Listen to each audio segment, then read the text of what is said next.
মুসা কালিমুল্লাহ একদিন আল্লাহকে বলেছিলেন, মালিক আপনি আমাকে নবী করেছেন, আপনি আমাকে রাসূল করেছেন, আপনি আমাকে নবুয়ত দিয়েছেন, আপনি আমাকে রিসালাত দিয়েছেন, আল্লাহ আপনি আমাকে কালিমুল্লাহ উপাধি দিয়েছেন। কি এমন আমার ভালো কাজ ছিল বা কি এমন এক কাজ আপনার পছন্দ হলো যে আপনি আমাকে নবী রাসূল করে কালিমুল্লাহ উপাধি দিলেন, নবুয়ত দিলেন, রিসালাত দিলেন? কোন ভালো কাজটা আপনার পছন্দ হয়েছে? এ কথা কে বলছে? মুসা কালিমুল্লাহ। মুসা সালাম বলছেন, যিনাকে আমার আল্লাহ কিতাব দিয়েছিলেন, আসমানি কিতাব যার উপর অবতীর্ণ হয়েছিল। জি, হযরতে মুসা কালিমুল্লাহ যখন এই কথাটা বলেছেন,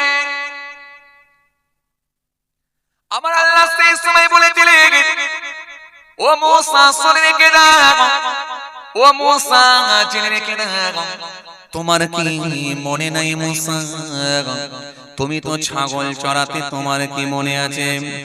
একদিন যখন ছাগল চড়াতে গিয়েছিলে, ছাগল যখন নিয়ে গিয়েছিলে, ওই ছাগলের পালের ভেতর থেকে, ছাগলের মধ্য থেকে, অনেকগুলো ছাগলের ভেতর থেকে একটা ছাগল ছিটকে চলে গিয়েছিল।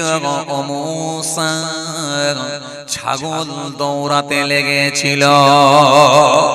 ছাগলটা যখন দৌড়াতে লেগেছে, ও মুসা তুমিও দৌড়াচ্ছিলে, ছাগলও দৌড়ায়, তুমিও দৌড়াও, ছাগলও দৌড়াও, তুমিও দৌড়াও মুসা।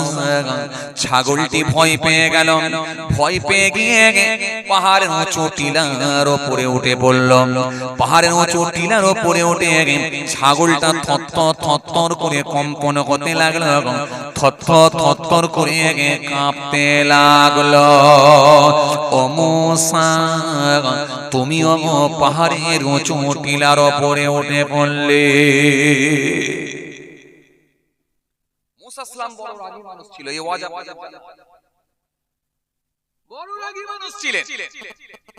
এই ছাগলের মধ্য থেকে যখন একটা ছাগল ছিটকে চলে গেছে, ছাগলও দৌড়াচ্ছে, তুমিও দৌড়াও। মুসা তোমার প্রচন্ড রাগ হয়েছিল সেই সময়।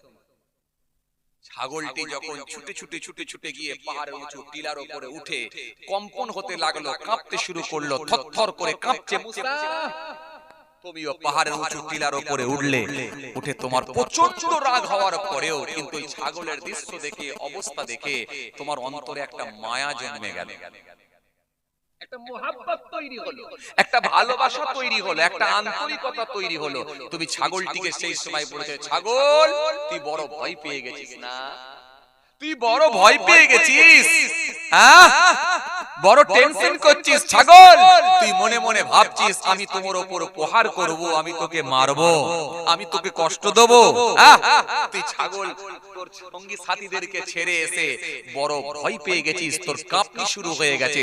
চল, আমি মুসা তোকে কষ্ট দিতে নারাজ। চল, তোকে মারা তো দূরের কথা, তোর উপর প্রহার করা তো দূরের কথা, না প্রহার করব না, মারবো না। চলে আয়, চলে আয়, তোকে আমি কষ্ট দিয়ে আর হাঁটিয়ে হাঁটিয়ে নিয়ে যাব না, তোকে আমি কোলে করে নিয়ে গিয়ে ওই দলের মধ্যে, পালের মধ্যে ছেড়ে দেবো। ও মুসা সেই সময় তুমি ওই ছাগলের বাচ্চাটিকে বুকে করে নিয়ে, কোলে করে নিয়ে গিয়ে ওই পালের মধ্যে, দলের মধ্যে গিয়ে ছেড়ে দিয়েছিলে। এই কাজটাই তো আমি আল্লাহর কাছে বড় পছন্দ হয়ে গিয়েছিল। জোরে বলতে পারেন না? একটু খুশি মনে হয় না? এ মুসা শুনে রেখে নাও, জেনে রেখে নাও, ওই ছাগলটিকে যখন পাহাড়ের উঁচু টিলার উপর থেকে কোলে করে নিয়ে, বুকে করে নিয়ে ওই ছাগলের বাচ্চাটাকে নিয়ে ও মুসা টুকটুক টুকটুক করে তুমি নিয়ে এসে অনেক ছাগলের ভেতরে পালের মধ্যে ছেড়ে দিয়েছিলে। ও মুসা তোমার এই ছোট্ট ভালো কাজটা আমি আল্লাহকে বড় ভালো লেগে গিয়েছিল। সেদিনে তোমার এই ছোট্ট দয়া, ছোট্ট ভালোবাসাটাকে আমি আল্লাহ বড় পছন্দ করে নিয়েছিলাম। সেদিন এই ভালো কাজটাকে কবুল করে নিয়ে তোমাকে আমি আল্লাহ কালিমুল্লাহ উপাধি দিয়ে দিয়েছিলাম। কিছু কথা বুঝতে পারছেন? এত সহজ এইজন্য কজনের আমল টিকছে আর কজনের টেকেনি আল্লাহই ভালো জানে। এইজন্য 1000টা লোকের ভেতরে মাত্র একটা জান্নাতে যাবে। মনে রাখবেন, জান্নাতে যাওয়া বড় সহজ, জান্নাতে যাওয়া বড় কঠিন। আল্লাহ যদি দয়া করে maaf করে দেয় বড় সহজ, আর আল্লাহ যদি বলেন আটকাবো, ধরবো, কৈফিয়ত করব, প্রশ্ন করব, প্রশ্নের সম্মুখীন যদি হতে হয়, আল্লাহ না করেন, নবী বলছেন কাউকে যদি প্রশ্নের সম্মুখীন হতে হয় নিশ্চিতভাবে সে মানুষটা ধ্বংস হয়ে যাবে। এইজন্য কোন কাজকে আমরা ছোট না মনে করি, ক্ষুদ্র না মনে করি। আমাদের দ্বারা যতগুলো ভালো কাজ করা সম্ভব হয় চেষ্টা করব সেই ছোট ছোট ভালো কাজগুলো করে দেওয়ার ইনশাআল্লাহ। হতে পারে আল্লাহর কাছে যদি কোনো একটা পছন্দ হয়ে যায়, এটাই আল্লাহ ইচ্ছা করলে নাজাতের ওসিলাও করে দিতে পারে। ভাইরা আমার, বন্ধুরা আমার, সাথী মহব্বতের ভাইরা, ভুল বুঝবেন না, রাগ করবেন না। যে কোন একটা কাজকে যদি আল্লাহ পছন্দ করে নেয়, এটাই হতে পারে একটা নাজাতের ওসিলাও হয়ে যেতে পারে। এটা ছোট্ট কাজ, ক্ষুদ্র কাজ বলে আমরা যেন ইনকার না করি, ঘৃণা না করি, ঘৃণা না করি। কিন্তু বড় আফসোস, আমরা অনেক সময় দেখা যায় এগুলোর গুরুত্ব দিই না, এগুলোকে গুরুত্ব দিই না, আমরা অবহেলা করি। কথা বুঝে আসছে? জি, অনেক সময় আমরা প্রাণীদের উপরে জুলুমও করে ফেলি। করি কি করি না? করে ফেলি। কিতাবের মধ্যে এসেছে একজন মস্ত বড় আল্লাহ ওয়ালা মানুষ, মস্ত বড় একজন আল্লাহর প্রিয় বান্দা। জি, তিনি কিতাবের মধ্যে পাওয়া যায়, তিনি একবার জি ফজরের নামাজ পড়ে একটু জিকির করেছেন। জিকির করতে করতে বেলা হয়ে গেছে। এই বেলা হয়ে যাওয়ার পর তিনি একটু জি এই বেলা হয়ে যাওয়ার পর তিনি জিকির করে এবারে সেই জায়গা থেকে উঠবেন বলে প্রস্তুতি নিচ্ছেন। হঠাৎ করে দেখা যায় একটা উড়ন্ত পাখি, ছোট্ট একটা পাখি, চড়ুই পাখি, যেগুলোকে ছোট্ট পাখি কি বলে, চড়ুই পাখি বলে না, চড়ুই পাখি, ছোট্ট একটা পাখি এসে তেনার যে রুমালটা আছে, ওন্নাটা আছে, এই ওন্নাতে এসে আটকে গেল। যেই আটকে গেল, আটকে যাওয়ার সাথে সাথে হুজুর ওই পাখিটাকে নিয়ে আসলে মারার উদ্দেশ্যে নয়, একটু ভালো লাগছে বলে, ভালো লাগার জন্য ওই পাখিটাকে নিয়ে হুজুর একটু মজা করতে লাগলেন। কিরকম? ওই পাখিটা যখন উন্নায় এসে আটকে গেছে, একবার যখন ওড়ার চেষ্টা করে এইভাবে পাখিটাকে আটকে দেন, আবার এইভাবে ওড়ার চেষ্টা করে তো আটকে দেন। এই পাখিটাকে নিয়ে একটু মজা করছেন, ভালো লাগছে, বেশ দেখতে ভালো লাগছে। ব্যাস এই করতে করতে কয়েকবার পরে ভুলবশত পাখিটা মারা গেল। যেই পাখিটা মারা গেল, যেভাবেই হোক মারা গেল, মারা যাওয়ার পরে তেনার মনটা বড় খারাপ হয়ে গেল। আমি তো মারার জন্য এই কাজ করিনি, আমি তো মারার জন্য করিনি, কিন্তু মারা গেল। মনটা বড় খারাপ,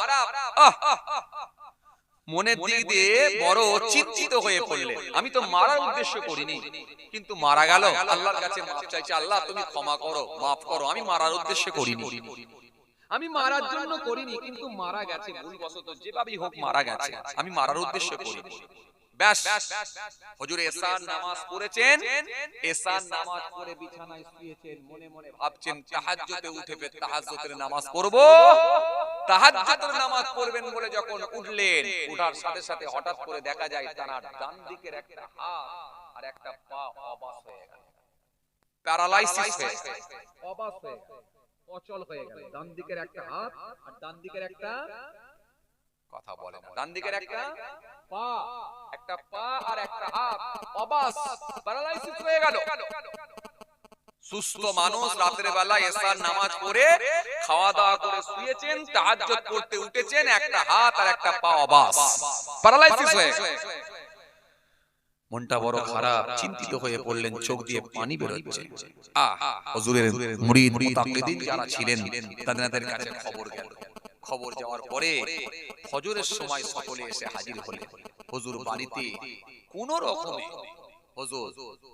হুজুর কোন রকমে বাড়িতে কষ্ট করে নামাজটা আদায় করলেন, কষ্ট করে নামাজটা আদায় করলেন। মুরিদ মুতাকিদিন যারা ছিলেন সবাই এসে হাজির হয়ে গেলেন। সবাই এসে বলতে লাগলেন, এই রকমটা কেন হলো? হুজুর বললেন, বাবা এরকমটা কেন হলো এটা তো আমি বুঝে উঠতে পারি না। গতকালকে একটা ঘটনা ঘটেছিল, জানি না কোন কারণে এরকম ঘটনা ঘটলো। আমার হাতে একটা ছোট্ট পাখি মারা গিয়েছিল, এটাই আমার অন্যায় হয়েছিল। কিন্তু এই পাখিটাকে নিয়ে আমি একটু মজা করছিলাম, মারতে আমি চাই না, কিন্তু ভুলবশত মারা গিয়েছিল। জানি না কোন কারণে আমার এরকম শাস্তি পেতে হলো, এটা আমি জানি না। হুজুর প্যারালাইসিস হয়ে গেলেন। হুজুরের ডান দিকের হাত, ডান দিকের পা অবশ হয়ে গেছে। হুজুরের প্যারালাইসিস হয়ে গেছে। এইভাবে বহুদিন কেটে গেল। হুজুর আর হাঁটাহাঁটি করতে পারেন না। হুজুর আর এক জায়গা থেকে অন্য জায়গায় যেতে পারেন না। হুজুর এক জায়গা থেকে আর এক জায়গায় যাওয়ার মতো হুজুরের আর ক্ষমতা নাই। এইভাবে বহুদিন কেটে গেল। একদিন হুজুর আসরের নামাজ পড়ে নিয়ে হুজুর একটা খাটের উপরে, একটা তক্তবসির উপরে খোলা জায়গাতে হুজুর একটু কাত হয়ে ঠেক দিয়ে বসে আছেন। হঠাৎ করে দেখা যায় একটা সর্প, একটা সাপ মুখে করে, একটা ব্যাঙ নিয়ে, একটা সর্প একটা সাপ মুখে করে একটা ব্যাঙ নিয়ে ওই হুজুরের তক্তবসির খাটের সামনে দিয়ে যাচ্ছে। কিন্তু ব্যাঙটা বাঁচার জন্য চি চি করে আওয়াজ দিচ্ছে, ডাকছে। ওই ব্যাংকটা যখন বাঁচার জন্য ডাক দিতে লেগেছে, কিতাবের মধ্যে পাওয়া যায় ওই আল্লাহওয়ালা মানুষটি তক্তবসের উপরে, খাটের উপরে শুয়ে আছেন, একটু হেলান দিয়ে আছেন। মনে মনে ভাবলেন, আমি অসুস্থ মানুষ, উঠে গিয়ে সাপের মুখ থেকে ব্যাংকটাকে ছাড়িয়ে দেওয়ার ক্ষমতা আমার নাই। তবে আমি অসুস্থ বলে, অসুস্থতার জন্য আমার একটা লাঠি আছে, লাঠিটা ব্যবহার করিয়ে ওই সর্প, ওই সাপটা যদি মুখে করে ব্যাংকটা নিয়ে যদি আমার এই খাটের সামনে দিয়ে, তক্তবসের সামনে দিয়ে যায়, 100% আমি লাঠির আঘাত করব সর্পের উপরে। একবার চেষ্টা করব ওই ব্যাংকটাকে বাঁচানোর মালিক আল্লাহ, মুখ থেকে ছাড়িয়ে দেবার চেষ্টাটা আমি করব একবার। এই কথাটা মনে মনে ভাবছেন, যাহা মনে করা অমনি দেখা যায় ওই সর্প, ওই সাপ মুখে করে ব্যাংকটাকে নিয়ে ঠিক খাটের কাছ দিয়ে যেতে লাগলো। যেই খাটের কাছ দিয়ে যেতে লাগলো, হুজুর যে কথা ভেবেছেন একেবারে সেইভাবেই কাজ। হাতে যে লাঠিটা ছিল, লাঠিটা নিয়ে সর্পের উপরে, সাপের উপরে এক ঘা মারলেন। যেই এক ঘা মারলেন, মারার সাথে সাথে দেখা যায় ওই সর্প, সাপটি মুখ থেকে ব্যাংকটাকে ছেড়ে দিয়ে জঙ্গলের দিকে চলে গেল। যেই জঙ্গলের দিকে চলে গেল, ওই ব্যাংকটি তখন কিছু একটা বলতে বলতে, কিছু একটা ডাকতে ডাকতে, চি চি করে বলতে বলতে, ডাকতে ডাকতে আস্তে আস্তে ব্যাংকটি আলাদা সাইডে চলে গেল। হুজুর এই পর্যন্ত ঘটনা শেষ। মাগরিবের নামাজ আদায় করলেন। মাগরিবের নামাজ আদায় করে এশার নামাজের সময় হলো, এশার নামাজ আদায় করলেন। এশার নামাজ আদায় করে প্রত্যেক দিনের মতো সেদিনেও খাওয়া দাওয়া করে বিছানায় একটু শয়ন করেছেন, শুয়ে পড়েছেন। আল্লাহ মাহবুব বান্দা থাকতে না পেরে মাগরিবের নামাজ আদায় করলেন, এশার নামাজ আদায় করলেন। এশার নামাজ আদায় করে খাওয়া দাওয়া করে প্রত্যেক দিনের মতো তিনি একটু বিছানায় শয়ন করেছেন, শুয়ে পড়েছেন। হুজুরের মনে মনে একটু হয়েছে, আমার আল্লাহ যদি আমাকে সুযোগ করে দেয়, আমি এবারে ফজরের সময় ফজরের নামাজ পড়ব। হঠাৎ করে দেখা যায় তাহাজ্জুদের সময় হুজুরের ঘুমটা ভেঙে গেল। যখনই হুজুরের ঘুমটা ভেঙে গেল, হুজুর বুঝতে পারলেন যে আমার একটা পা অচল হয়ে গিয়েছে। সেই একটা পা, একটা হাত এখন সচল হয়ে গেছে। জোরে বলতে পারেন না? যখন হুজুর বুঝতে পেরেছেন একটা হাত একটা পা অচল নাই, আমার হাত আর পা কাজ করছে, আমার হাতের শক্তি ফিরে পেয়েছি, পায়ের শক্তি আমি ফিরে পেয়েছি, এই পার হাত আমার সতেজ হয়ে গেছে, আমার সচল হয়ে গেছে। হুজুর সঙ্গে সঙ্গে আল্লাহ দরবারে শুকরিয়া আদা করলেন। শুকরিয়া আদা করে তাহাজ্জুদের নামাজ পড়লেন। জিকির করতে করতে ফজরের নামাজের ওয়াক্ত হয়ে গেল। ফজরের নামাজ খানা পড়ার জন্য হুজুর মসজিদে চলে গেলেন। খাদিমরা দেখে হতভম্ব হয়ে গেলেন। সবাই আল্লাহ দরবারে হুজুরের সুস্থতার জন্য শুকরিয়া আদা করতে লাগলেন।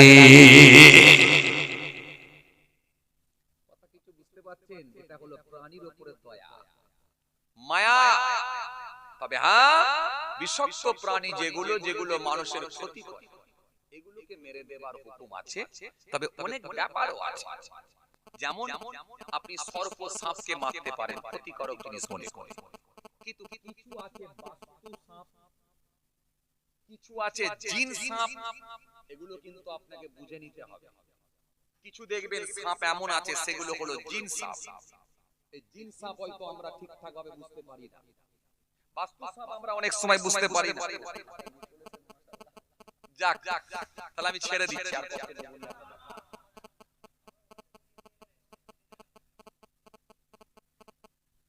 সমস্যা তো আর বলেন কেন শীতের রাত তাড়াতাড়ি তাবারুক হয়ে যেত, হ্যাঁ তাবারুক হয়ে যেত, তাড়াতাড়ি খাইয়ে দাইয়ে পাঠিয়ে দেবো। এই তো মাশাআল্লাহ 12টার কাছাকাছি তো হয়েই গেছে গো। বলে কি বলে হুজুর 4টে পর্যন্ত হোক, যে না আর 4টে করার দরকার নাই, আর অল্প সময় আছে, মিনিট 15-20। ভাইরা আমার, এই যে যে কথা আপনাকে বুঝাতে চাইছিলাম, এই প্রাণীর উপরে জুলুম হলে আল্লাহর কাছে আপনি পাপী ব্যক্তি হিসাবে চিহ্নিত হতে পারেন। আপনার হাতে অনেক প্রাণীর ক্ষতি হয়ে গেছে, এগুলো আপনি মিলিয়ে দেখবেন। আমাদের অনেক সময় দেখা যায় আমরা পুকুরে মাছ ধরতে গিয়ে, ছিপ ফেলতে গিয়ে আমরা দেখা যাচ্ছে একটা প্রাণীকে ধরতে গিয়ে আর একটা প্রাণীকে ব্যবহার করি। কথা বলেননি কেন? এই যে আপনার কি বলে বড় যে আপনার হুইল বা এই যে ছিপ, এই ছিপের যে কাঁটা আছে কি বলে ওটাকে? বসি। বসি। এই বসিতে অনেক সময় প্রাণী লাগিয়ে দেওয়া হয়। কি লাগানো হয়? পিঁপড়ের টোপ। হ্যাঁ, পুঁটি মাছ, শোল মাছ ধরার জন্য পুঁটি মাছ, পিঁপড়ে, তারপরে অনেক সময় ব্যাঙ, এইগুলোকে দিয়ে কি হয় আমরা আর একটা প্রাণীকে ধরতে চাইছি। এই ব্যাঙটাকে যখন আপনি এই কাঁটাতে আটকে রাখলেন, যতক্ষণ আপনি গাঁথা অবস্থায় রাখলেন, ওই পানিতে তখন ব্যাঙটা লাফাচ্ছে, কষ্টের চোটে সে যন্ত্রণায় কাতর। আপনার কাছে এটা কোনো কষ্টের ব্যাপার মনেই হলো না। আপনার গলাতে যদি কেউ এই রকম করে একটা বড় কাঁটা দিয়ে ধরে যদি টাঙিয়ে দেয়, আপনার কি সিচুয়েশন হতে পারে একবার ভাবুন। যেমনটি আপনার হচ্ছে ঠিক ওই ক্ষুদ্র প্রাণীর ঠিক একই জিনিস হচ্ছে। মনে রাখবেন, এই কাজটা যদি অপছন্দ হয়ে যায় আল্লাহর কাছে, হতে পারে আমল সব বরবাদ হতে পারে, আমল বরবাদ হতে পারে, আপনি জানেন না। কোরআন শরীফে এইজন্য আল্লাহ রাব্বুল আলামিন বলেছেন, ওয়ালাউ ইয়ালামুল্লাযীনা যালামু ইয ইয়ারাউনাল আযাব আন্নাল কুওয়াতা লিল্লাহি জামিআ ওয়া আন্নাল্লাহা শাদীদুল আযাব। কোরআন আপনাকে সুন্দর করে বলে দিয়েছে, ওয়ালাকাদ আহলাকনাল কুরুনা মিন ক্বাবলিকুম লাম্মা যালামু ওয়া জাআতুহুম রাসূলুহুম বিল বাইয়িনাত ওয়া মা কানু লিউমিনু কাযালিকা নাজজিল কওমাল মুজরিমিন। কোরআন একাধিক জায়গায় জুলুম সম্পর্কে আয়াত দিয়েছে আল্লাহ পাক। জুলুম, অত্যাচার, জুলুম, এই জুলুম অত্যাচার সম্পর্কে, জুলুম, জিদ, অন্ধকার, নির্যাতন, নিপীড়ন, অত্যাচার, অবিচার সবই কিন্তু জুলুমের পর্যায়ে পড়ে। এইগুলো কিন্তু আল্লাহ মেনে নেবেন। কোন প্রাণীর উপর অত্যাচার হতে পারে, কোন দুর্বল ব্যক্তির উপরে সবল ব্যক্তির অত্যাচার হতে পারে, কোন ধনী ব্যক্তি গরিব মানুষের উপর অত্যাচার হতে পারে, জি, কোন দুর্বল ব্যক্তির উপরে সবল ব্যক্তির অত্যাচার হতে পারে, কোন গরিবের উপরে বড় লোকের হতে পারে, কোন রাজনীতির নেতার কোন একজন গরিব মানুষের উপরেও হতে পারে। কোন মানুষ তার প্রভাব প্রতিপত্তি বেড়ে যাওয়ার কারণে যে মানুষের উপরে জুলুম বাড়িয়ে দিয়ে হতে পারে, সেটা সম্পত্তি নিয়ে হতে পারে, তার জমি জায়গা বর্গা করে নিয়ে হতে পারে, এমনকি কথার দ্বারা তো হতে পারে। ভাষারও জুলুম আছে, কথারও জুলুম।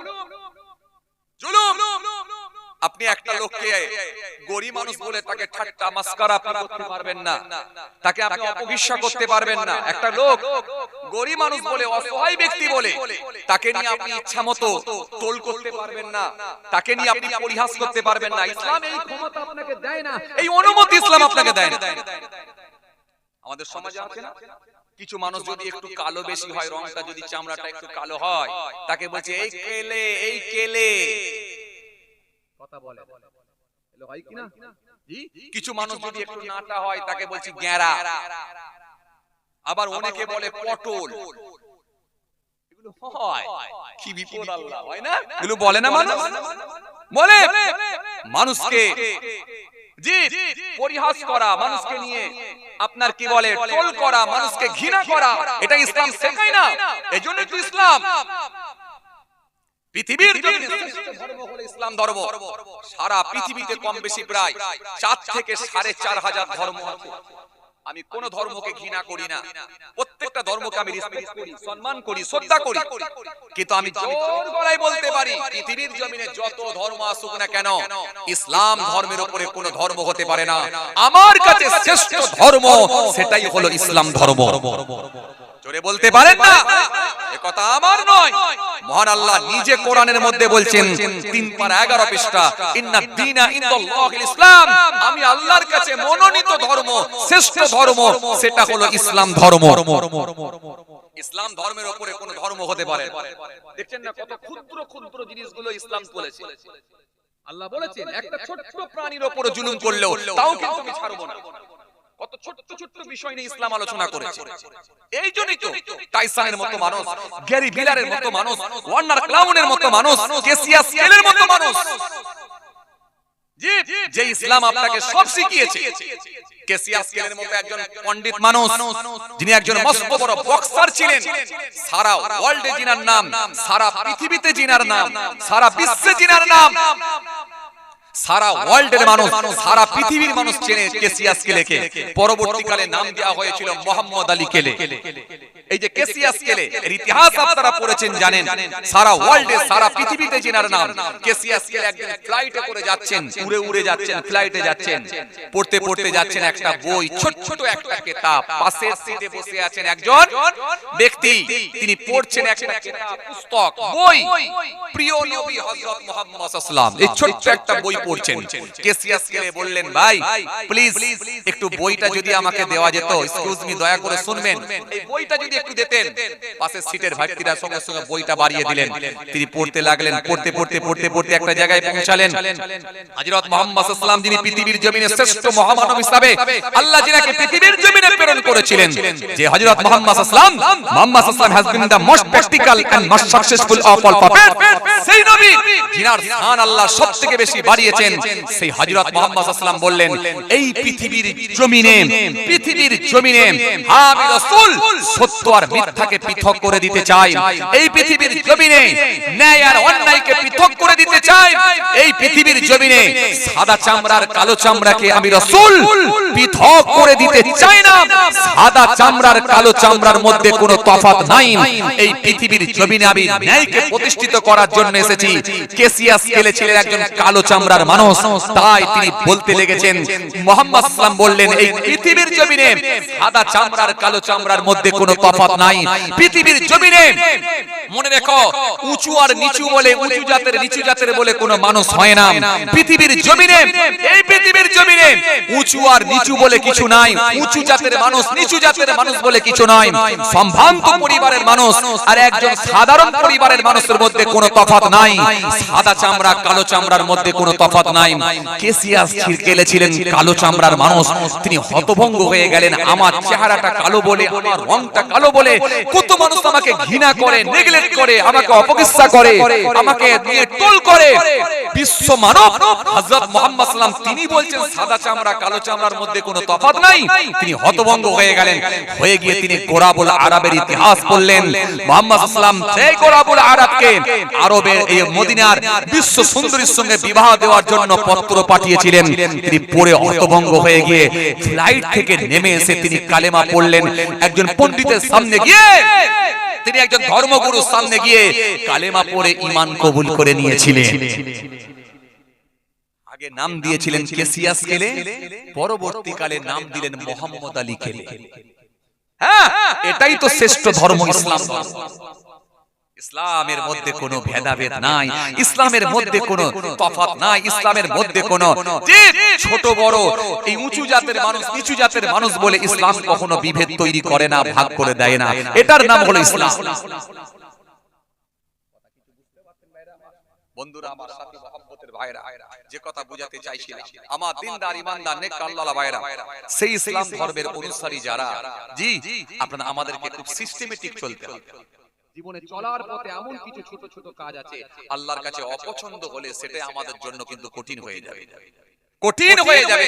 আর সেটার হিসাব যদি আল্লাহ চায়, নিশ্চিতভাবে কোনো মানুষ দিতে পারবে না, সে অপারক হয়ে পড়বে।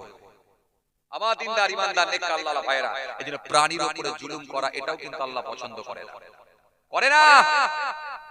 আমাদের সমাজে এগুলো অনেক সময় হয়ে থাকে। দেখা যাচ্ছে কুরবানির মার্কেটে আপনি গরুর দালালি করেন বা গরুর বিজনেস করেন, ভালো আপত্তি নেই, দালালি করেন বা বিজনেস করেন, গরু ব্যবসায়ী যাই বলেন না কেন, জি, কিন্তু এই কুরবানির মার্কেটে যখন আপনি গরু নিয়ে এক জায়গা থেকে আরেক জায়গায় যাচ্ছেন, ওই ছোট হাটিতে যখন গরুগুলোকে লোড করেছেন, যেখানে 4টে গরু ধরার ক্যাপাসিটি, সেখানে আপনি 7খানা গরু ঢুকিয়েছেন, ঠেলে গুজে গরু ঢুকিয়ে দিয়েছেন। কোন গরু দেখা যাচ্ছে পেছনের ঠ্যাং দুটো রাস্তার দিকে ঝুলে আছে, কোন গরুর কল্লা দেখা যাচ্ছে রাস্তার দিকে ঝুলে আছে, ডালা বডি থেকে নিচের দিকে ঝুলে আছে। কোন গরুকে আপনি এমন ভাবে বেঁধে দিয়েছেন ঘাটটা একটু তুলতেও পারে না, চোখ দিয়ে পানি জড়িয়ে যাচ্ছে। কোন গরুর পিঠের উপরে, কোন গরুর ঘাড়ের উপরে দাঁড়িয়ে আপনি 150 কিলোমিটার, 100 কিলোমিটার, 70 কিলোমিটার, 80 কিলোমিটার রাস্তা যাচ্ছেন, গরুর উপরে দাঁড়িয়ে দাঁড়িয়ে, প্রাণীর উপরে দাঁড়িয়ে দাঁড়িয়ে যাচ্ছেন দুটো পয়সার জন্য। যেখানে আপনার 700 টাকা ইনকাম হতো, সেখানে 1000 টাকা ইনকাম হবে। এই 300 টাকা আপনি ইনকাম করতে গিয়ে আপনারা আমলকে সব বরবাদ করছেন। কথা কিছু বুঝতে পারেন? এই কথা কিছু বুঝতে পারছেন? আমি যেখানে যে একটা টপিকের উপরে আলোচনা করি, আজকে টপিক যেটা তৈরি করেছি, জুলুম করো না। এই জুলুম, এই জুলুম নিয়ে বলতে গিয়ে আমি এতটা আলোচনা আপনাদের খেদমতে করছি। শুধু মানুষের উপরে জুলুম যে হয় তা না, অনেক প্রাণীর উপরে জুলুম হয়। আর প্রাণীর উপরে যদি আপনি মায়া, দয়া, ভালোবাসা দেখাতে পারেন, আল্লাহ পছন্দ হলে এটার জন্য আপনার নাজাতের ওসিলাও আল্লাহ করে দিতে পারে। কথা বুঝে আসছে? হে তরুণিয়া নওজওয়ান জওয়ানেরা, হে মাই মুরব্বিয়ানেরা, বাবা রাসূলের কিতাবের মধ্যে পাওয়া যায় হযরত সুলাইমান নবীর জামানা। হযরত সুলাইমান নবী দরবারে আছেন, হঠাৎ করে দেখা যায় সেই পথ দিয়ে, রাস্তা দিয়ে একজন দরবেশ লোক হেঁটে হেঁটে চলে যাচ্ছে।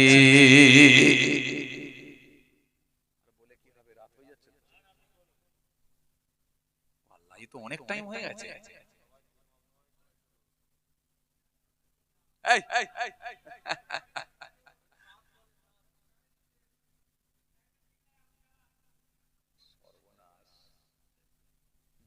বিরাট মাশাআল্লাহ, যে খুবই ভালো লাগছে, আলহামদুলিল্লাহ। থাকবেন আপনারা?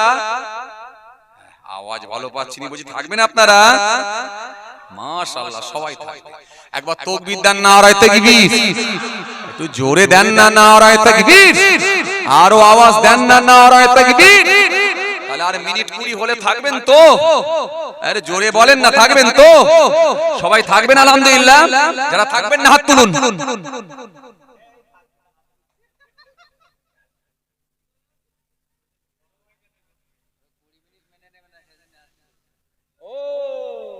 দেখেছেন তো, ইমাম সাহেব আমার অভিজ্ঞ মানুষ, বলছে হুজুর 20 মিনিটটা ওরা মেনে নিতে পারছে না, ওই জন্য হাত তুলেছে। তার মানে আরো কম হলে ভালো হয় না বেশি হলে ভালো হয়? ও বেশি হলে ভালো হয়। যে মাশাআল্লাহ, খুব ভালো লেগেছে, আলহামদুলিল্লাহ। আসেন, ওয়াজ তো অনেক, ওয়াজ তো অনেক, যেদিক দিয়ে টানবেন সেটা দিয়ে ওয়াজ হবে। কথা ঠিক কি না বলুন? কথা ঠিক কিনা ভুল বল? কেন? ইসলাম ধর্মটা এমন একটা ধর্ম, এর সার্কেল, এর গন্ডিটা অনেক বড়, অনেক বড়। নামাজের ওয়াজ, রোজার ওয়াজ, হজ যাকাতের ওয়াজ, দাড়ি টুপির ওয়াজ, সেবার ওয়াজ, ভাতৃত্বের ওয়াজ, আদর্শের ওয়াজ, মনুষ্যত্বের ওয়াজ, ইনসানিয়াতের ওয়াজ, ঐক্যের ওয়াজ, চরিত্রের ওয়াজ, কালচারের ওয়াজ, শিষ্টাচারের ওয়াজ, মা বাপের খেদমতের ওয়াজ, প্রতিবেশীর হকের ওয়াজ, আত্মীয়র সঙ্গে সুসম্পর্ক বজায় রাখার ওয়াজ, এতিম মিসকিনের সঙ্গে ভালো আচরণ, ভালো ব্যবহার করার ওয়াজ, আপনার চারিত্রিক জীবন, পারিবারিক জীবন, সাংসারিক জীবন, রাজনৈতিক জীবন, অর্থনৈতিক জীবন, সামাজিক জীবন, যেটা আপনি টপিক তৈরি করবেন, যে বিষয়টা নিয়ে বলবেন, সেটা নিয়ে ওয়াজ হবে। ইসলাম ধর্ম এমন একটা ধর্ম, আলহামদুলিল্লাহ, এর সার্কেল, এর গন্ডি অনেক বড়, আর পুরোটাই মেনে নেওয়ার নাম হলো ইসলাম। তাই আমরা আমাদের চলার পথে এমন কিছু ছোট ছোট কাজ আমাদের দ্বারা হয়ে যায়, হতে পারে আল্লাহর কাছে অপছন্দ হতে পারে, তাই আপনাদের সামনে এরকম ছোট্ট একটা টপিক তৈরি করে তার উপরে কিছু আলোচনা করছি, যেগুলো খুব ক্ষুদ্র ক্ষুদ্র কাজ, কিন্তু আমাদের কাছে এগুলো ক্ষুদ্র মনে হলেও কিন্তু আল্লাহ যদি নারাজ হয়ে যায়, সেটা আল্লাহর কাছে এটা বৃহৎ হয়ে দাঁড়াতে পারে। আর আমার বন্ধুরা, আমার সাথী মহব্বতের ভাইরা, ভুল বুঝবেন না, রাগ করবেন না। জি, এজন্য কোরআন শরীফের মধ্যে আল্লাহ সুন্দর করে বলেছেন, লাকাদ আহলাকনাল কুরুনা মিন ক্বাবলিকুম লাম্মা যালামু ওয়া জাআতুহুম রাসূলুহুম বিল বাইয়িনাত ওয়া মা কানু লিউমিনু কাযালিকা নাজজিল কওমাল মুজরিমিন। এই আয়াতের ভিতরে আল্লাহ পাক স্পষ্ট ঘোষণা দিয়ে বললেন, তোমাদের পূর্বের বহু মানুষকে আমি আল্লাহ নির্মূল করে দিয়েছি, শেষ করে দিয়েছি। লাম্মা যালামু, যখন তারা জুলুম করেছে, এই যারা জুলুম করেছে তাদেরকে কিন্তু আমরা ছাড়ি না, আমি ছাড়ি না, তাদেরকে আমি ছাড়ি না। যারা জুলুম করেছে, নির্যাতন করেছে, তাকে কিন্তু আমি ছাড়ি না, তাদেরকে আমি ছাড়ি না, আমি ছেড়ে দেব না। আমরা মনে করি কোনটা জুলুম, কোনটা জুলুম মনে করি? একটা লোক আর একটা লোকের ঘর ভেঙে দিয়েছে, এরকম হয়? আরে হয় না? আরে কথা বলেননি কেন? উত্তর প্রদেশের জমিনে কত বাড়ি ভেঙে দেয়া হচ্ছে, বুলডোজার চালিয়ে দেয়া হচ্ছে, এগুলো ক্ষমতার অপব্যবহার। আসামের জমিনে কত মুসলমানের ঘর ভেঙে দেয়া হচ্ছে, বুলডোজার চালানো হচ্ছে, এগুলো ক্ষমতার অপব্যবহার। কত মাদ্রাসা, কত মসজিদ, কত মক্তব ভেঙে দেয়া হচ্ছে ইচ্ছাকৃতভাবে, এগুলো ক্ষমতার অপব্যবহার। এগুলো ক্ষমতা আছে বলে রাজশক্তিকে কাজে লাগিয়ে দিয়ে কিছু মানুষ তারা ভেঙে দিতে। কিন্তু মনে রাখেন, এই ক্ষমতা চিরস্থায়ী নয়, ক্ষমতা সারা জীবন খাটবে না, ক্ষমতা সারা জীবন থাকবে না। যার নাম ছিল ফেরাউন, জি, রেগে আগুন, মুসা নবী বলছে আল্লাহর দিকে ফিরে আসুন। যখন সে আসলো না, আল্লাহ বলে, ও মুসা আর হবে না, পাঠাচ্ছি আমি আল্লাহ, পাঠাচ্ছি আমি আল্লাহ ফেরেশতা, পানিতে ডুবিয়ে করব কে শায়েস্তা। যার নাম হলো নমরুদ। ইয়ার এক অদ্ভুত, বেঁচে ছিল 1700। নবী ইব্রাহিম বললেন আল্লাহর দিকে ফিরে এসো। আল্লাহ বলে, ও ইব্রাহিম আর হবে না, পাঠাচ্ছি আমি আল্লাহ ছোট্ট মশা, ওর নাকের মধ্যে ঢুকিয়ে মগজে পাজাবো সোজা, আর কেমন করে সাইজ করি এবারে তুমি দেখবা। আরে কথা বলেননি কেন? ألم تر إلى الذي حاج إبراهيم في ربه أن آتاه الله الملك إذ قال إبراهيم ربي الذي يحيي ويميت قال أنا أحيي وأميت قال إبراهيم فإن الله يأتي بالشمس من المشرق فأت بها من المغرب فبهت الذي كفر والله لا يهدي القوم الظالمين। তাফসীর যদি করা হয় আপনি হতভম্ব হয়ে যাবেন। বড় বড় মাস্তানকে আল্লাহ সাইজ করেছে, তাদের নাম নিশানা মিটিয়ে দিয়েছে। জি, নাম হলো তার আবু লাহাব। নিজেকে বলেছিল আমি বড় নবাব, জুলুম করা হলো তার স্বভাব। আমার আল্লাহ যখন ধরলেন, করে দিলেন তাকে বরবাদ। নাম হলো তার কারণ, কতবার বারো। আমার নবী হাত তুলে বললেন আল্লাহ এবারে ওকে ধরো। এজন্য বড় বড় মাস্তানকে আল্লাহ সাইজ করে দিয়েছে। এই পৃথিবীর জমিনে বড় বড় মাস্তানদের অস্তিত্বকে আল্লাহ বিলীন করে দিয়েছে। নাম হলো তার, নাম হলো তার সামুদ গোত্র। আর হযরতে লূত নবী বলেছিলেন হয়ে যা ভদ্র, না হলে আল্লাহর তরফ থেকে আসবে পত্র।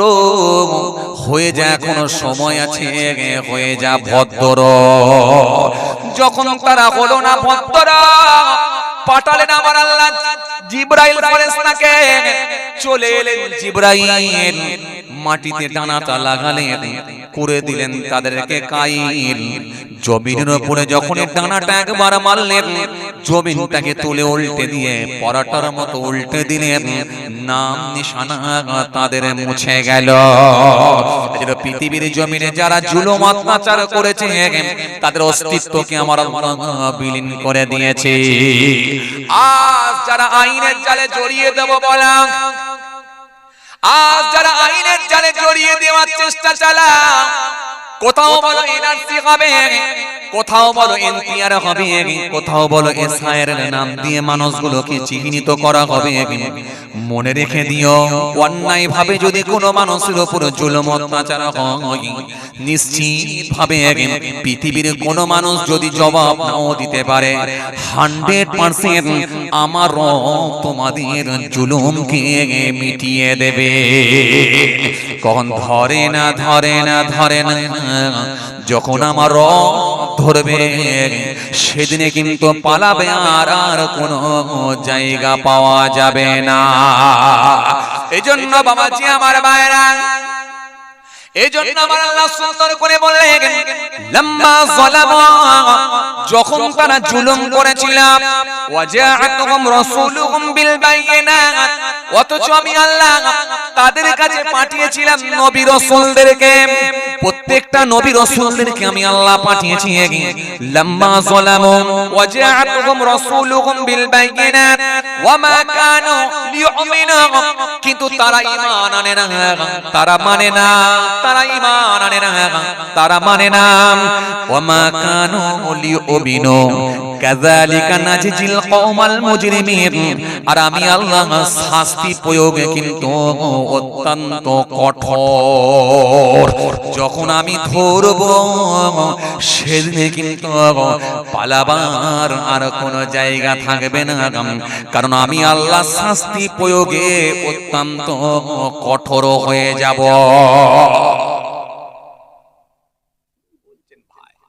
সব 4 আনা 8 আনা 12 আনা খুজরো খাজরা 65 বছর 63 বছর বাঁচবে, তাতেই বলছে কে থাকবে আর কে থাকবে না আমরাই ঠিক করব। ফেরাউন বেঁচে ছিল কত বছর? কম বেশি প্রায় 700 বছরের কাছাকাছি। নমরুদ বেঁচে ছিল কত বছর? 1700 বছর। 1700 বছর রাজত্ব করলো নমরুদ। আসমানে উঠছে আল্লাহকে মারবে, তার অস্তিত্বকে আল্লাহ চুরমার করে দিলেন। নমরুদের নাম নিশানা মিটিয়ে দিয়ে ইব্রাহিম খলিলুল্লাহর মর্যাদাকে আল্লাহ বৃদ্ধি করে দিলেন। কথা বলেন ঠিক কিনা? ভাইরা আমার, বন্ধুরা আমার, সাথী মহব্বতের ভাইরা, ভুল বুঝবেন না, রাগ করবেন না। যে কথা আমি আপনাদের বুঝাতে বুঝাতে বুঝাতে বুঝাতে চলে এলাম, এই মানুষের উপরে জুলুম হওয়া বন্ধ হোক, দুর্বল ব্যক্তির উপরে সবল ব্যক্তির অত্যাচার বন্ধ হোক, নিরীহ মানুষের হক মেরে খাওয়াটা এটা বন্ধ হোক, ক্ষমতাবান ব্যক্তিগুলো অসহায় ব্যক্তিদের উপরে যেন ক্ষমতা চালিয়ে তাদেরকে যেন জর্জরিত না করে দেওয়া হয়, এটা বন্ধ হোক। মনে রাখবেন, এই ক্ষমতা চালাবেন নিরীহ মানুষগুলোর উপরে, এই ক্ষমতা কিন্তু খুব বেশি দিন চলবে না, চলবে না। সময় আসবে, সময় আসবে আপনার এই ছাতিকে, আপনার এই দেহকে মাটিতে আল্লাহ মিশিয়ে দিয়ে পোকার খাবার বানিয়ে দেবে। কথা ঠিক কিনা? ভাইরা আমার, বন্ধুরা আমার, সাথী মহব্বতের ভাইরা, জি যে কথা বলতে বলতে বলতে বলতে চলে এলাম হযরত সুলাইমান আলাইহিস সালামের কথা বলছিলাম, তাই না? ছোট্ট প্রাণী নিয়ে বলতে বলতে সুলাইমান নবীর কথা বলতে বলতে আমি এতদূর চলে এলাম। আর একটু চলেন এগিয়ে যাই, দেরি হয়ে যাবে, দেরি হয়ে যাবে কেন বলেন দেখিনি?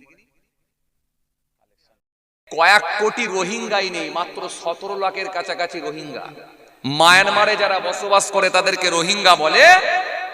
মাত্র 17 লাখের কাছাকাছি মানুষ যাদেরকে রোহিঙ্গা আমরা বলে জানি, কিন্তু এরা বলছে কয়েক কোটি রোহিঙ্গা ঢুকে আছে খালি পশ্চিম বাংলা। বিহার থেকে পেয়েছে বলছে 3 জন, আর এখান থেকে বলছে পাওয়া যাবে কোটি কোটি। ঠিক আছে, সমস্যা নাই, এসআইআর হচ্ছে, হোক, আপত্তি নেই, কিন্তু আমরা চাই সেটা লিগ্যাল ভাবে হোক, সিস্টেমেটিক হোক, স্বচ্ছতার সঙ্গে হোক, সিস্টেমেটিক হোক, একেবারে নিরপেক্ষ ভাবে হোক। তাহলে দুধ কা দুধ পানি কা পানি হয়ে যাবে, তখন মনে রাখবেন যারা বলেছিল তাড়াতে হবে তারাই এখন মাথা উঁচু করে বলছে মুসলমান তাড়াতে হবে, আর বলে না, তারা বলছে ওই সরকারকে তাড়াতে হবে। এই আওয়াজ উঠে গেছে, দেখতে পাচ্ছেন তো? মনে রাখবেন বাবাজি আমার ভাইরা, সেই সময় আর বেশি দিন নাই। আরে স্টার্ট আমরা করব না, স্টার্টটা ওরাই করবে, আমরা খালি গিয়ারটা চেঞ্জ করব। এরা মনে কথা বোঝে না, কি করব? এই কথা বলে না, কি করব? খালি গিয়ার চেঞ্জ করব আমরা। প্লেন রাস্তায় উঠলে গিয়ার চেঞ্জ করতে হয়, জানেন না? গিয়ার চেঞ্জ করব, স্টার্টটা ওরাই করবে, আমরা খালি গিয়ার চেঞ্জ করব। গিয়ে বলবো কাকা কেমন দিলে বলো। আরে আমরা কিছু বলবো নি তো, ওরাই বলবে, ওরাই বলবে। যাদেরকে বলেছিল তোমাদের সব কোনো চিন্তা নাই, সব মুসলমান তাড়িয়ে দেবো, তারাই বলবে, স্টার্টটা ওরাই করবে, খালি গিয়ারটা চেঞ্জ আমরা করব। সেই সময় হয়ে আসছে। আবার বলছি, আমরা চাই না এদেশের কোনো বৈধ নাগরিক বাদ হোক। হিন্দু, মুসলমান, শিখ, ইসাই, সমস্ত সম্প্রদায়ের মানুষ, সমস্ত কাস্টের মানুষ, সমস্ত শ্রেণীর মানুষ, জাতি, ধর্ম, বর্ণ নির্বিশেষে আমরা যেমন মিলেমিশে বসবাস করছি, মিলেমিশে বসবাস করতে চাই। কিন্তু যারা অশান্তির বাতাবরণ তৈরি করে, দিনরাত হিন্দু মুসলমানের মধ্যে ধর্মের রাজনীতি করে বিভাজন তৈরি করে, তাদেরকে এদেশ থেকে আমরা হটাতে চাই। আগামী দিনে যখন হিন্দু, মুসলমান, শিখ, ইসাই এক প্ল্যাটফর্মে আসবে, তখন মনে রাখবেন ওদের অবস্থা, ওই সমস্ত পাতি নেতাগুলোর অবস্থা খুব খারাপ হবে। তবে আপনাদেরকে এইটুকু কথা বলে যাই, কোন লিগ্যাল ভোটার যদি বাদ পড়ে যায়, এদেশের নাগরিক যারা বৈধ নাগরিক তারা যদি বাদ পড়ে যায়, আমরা একটা সংগঠনের সঙ্গে যুক্ত আছি, আপনারা জানেন, লেকচারার্স অ্যাসোসিয়েশন অফ বেঙ্গল।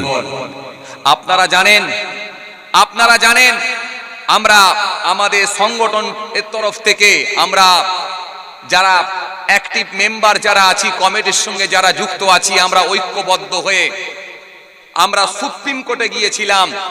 সেদিনে গিয়ে আমরা মামলা করে এসেছিলাম সুপ্রিম কোর্টে গিয়ে। কারণ যখন আপনাদের জানা আছে ওয়াকাফ ল্যান্ড ওয়াকাফের সম্পত্তি যখন তারা গ্রাস করে নেওয়ার চেষ্টা চালিয়েছিল, আমরা সেই সময় মামলা করেছিলাম সুপ্রিম কোর্টে গিয়ে।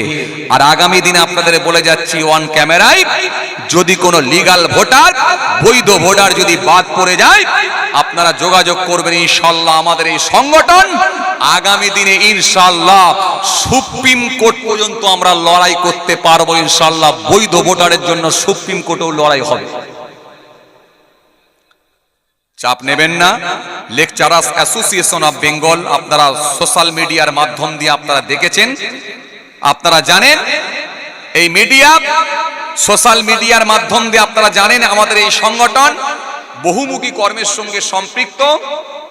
আলহামদুলিল্লাহ গত কয়েক বছরের মধ্যে আলহামদুলিল্লাহ অনেক সেবামূলক কাজ করেছে, আল্লাহ শুকর। আপনারা দোয়া রাখেন, আমাদের এই সংগঠন আগামী দিনেও ইনশাআল্লাহ কাজ করে চলেছে, আগামী দিনেও কাজ করবে ইনশাআল্লাহ। এজন্য বললাম, বৈধ ভোটার যদি বাদ পড়ে যায়, আপনারা যোগাযোগ রাখতে পারেন। ইনশাআল্লাহ লেকচারার্স অ্যাসোসিয়েশন অফ বেঙ্গল দরকার হলে সুপ্রিম কোর্ট পর্যন্ত যাবে ইনশাআল্লাহ, চাপ নাই। যাই হোক, যারা আশেপাশে আছেন, ছড়িয়ে ছিটিয়ে আছেন, সবাই চলে আসেন। কিছু সময় আলোচনা হয়ে দোয়া হয়ে যাবে, সবাই চলে আসেন, চলে আসেন সবাই। একবার মহব্বতের সঙ্গে দরুদ শরীফ আল্লাহুম্মা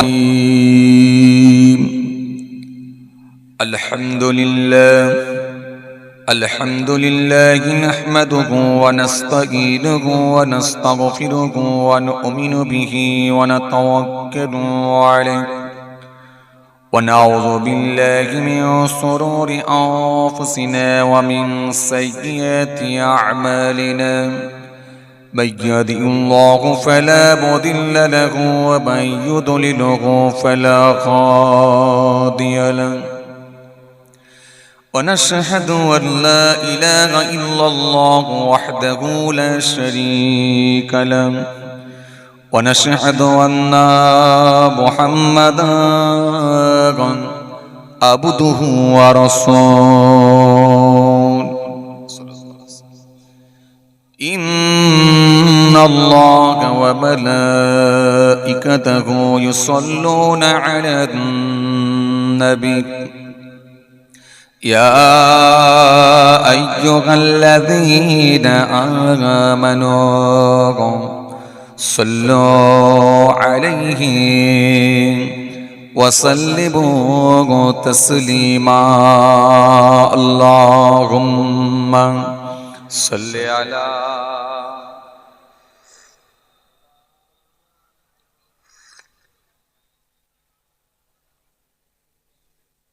سيدنا مولانا محمد তার একবার মহাব্বতের সঙ্গে দরুদ শরীফ আল্লাহুম্মা সাল্লি আলা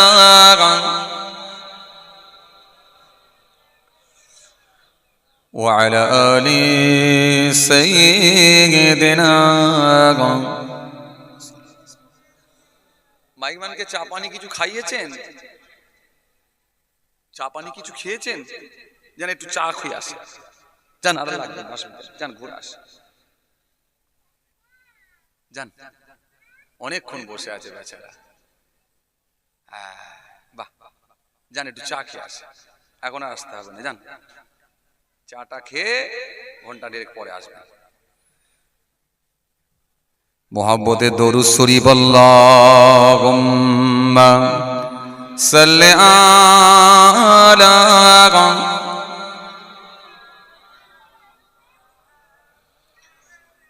ওয়া আলা আলি সাইয়্যিদিনা।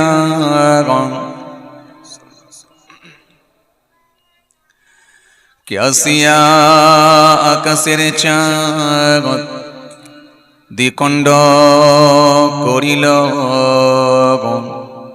কাকে দেখে বনের পশু চিনিয়া নিল। সে যে মোদের নবী কমলি আলা, একসাথে পরম মেঘ সাল্লে আলা সাল্লে আলা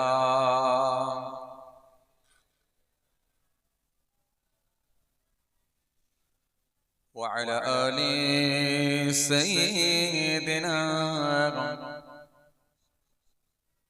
মন খুলে পড়েন, একটু মন খুলে আজান রাসূলুল্লাহ আল্লাহুম্মা সাল্লি আলা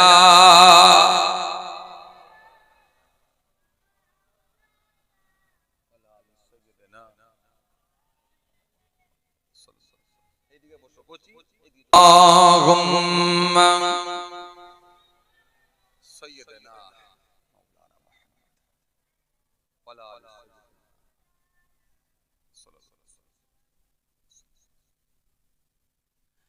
रोशन मेरी तुरबत पा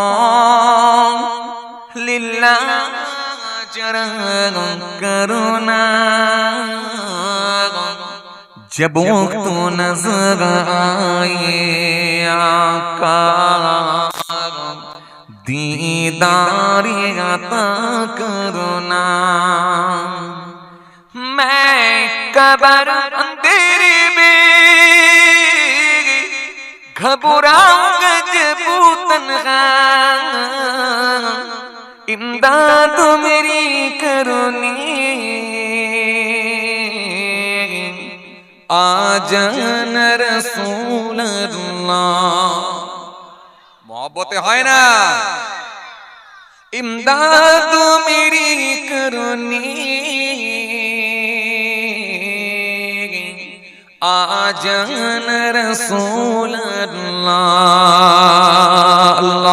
अल्लाहुम्मा सल्ली अला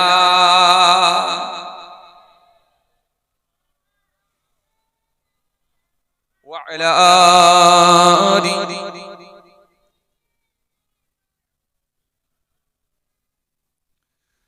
अस्सलामु अलैकुम या रसूल अल्लाह।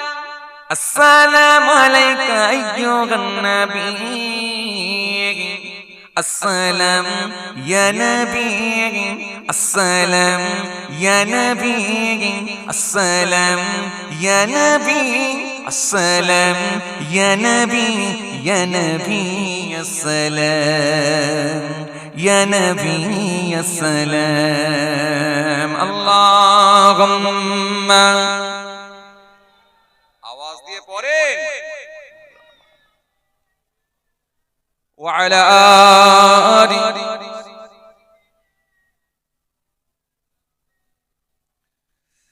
السلام عليك أيها النبي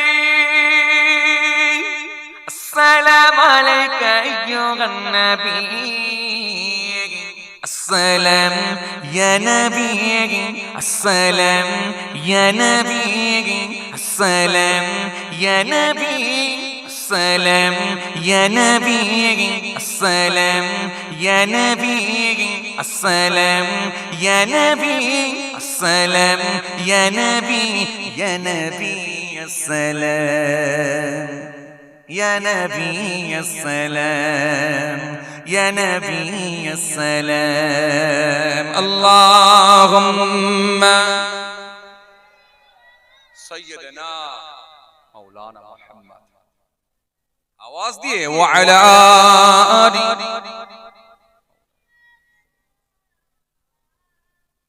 सबसे आला इज्जत वाले पलबहारे ताकत वाले हुर्मत वाले करमत वाले तुम पर लाखों सलाम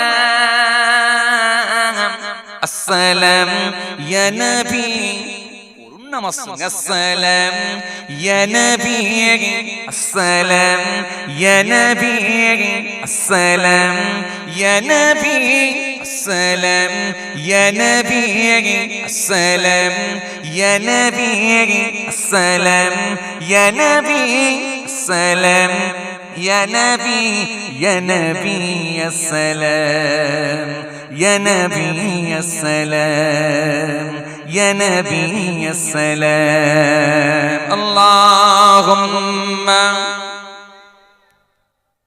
سيدنا وعلى آل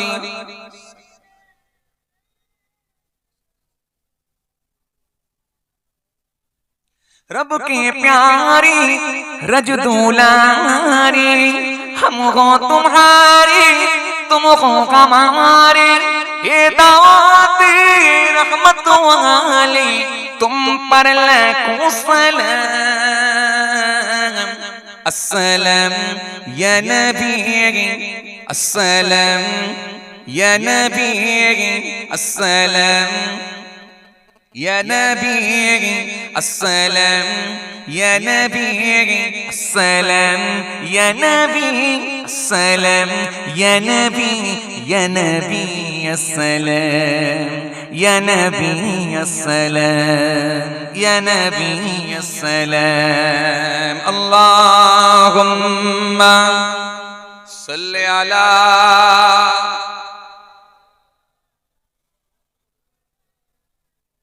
وعلى آل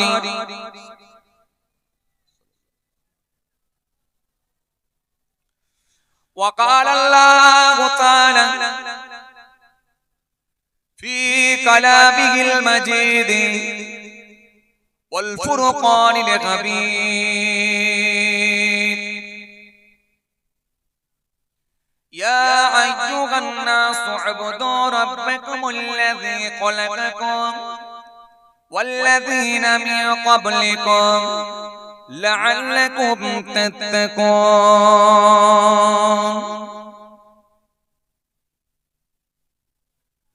وقال النبي صلى الله عليه وسلم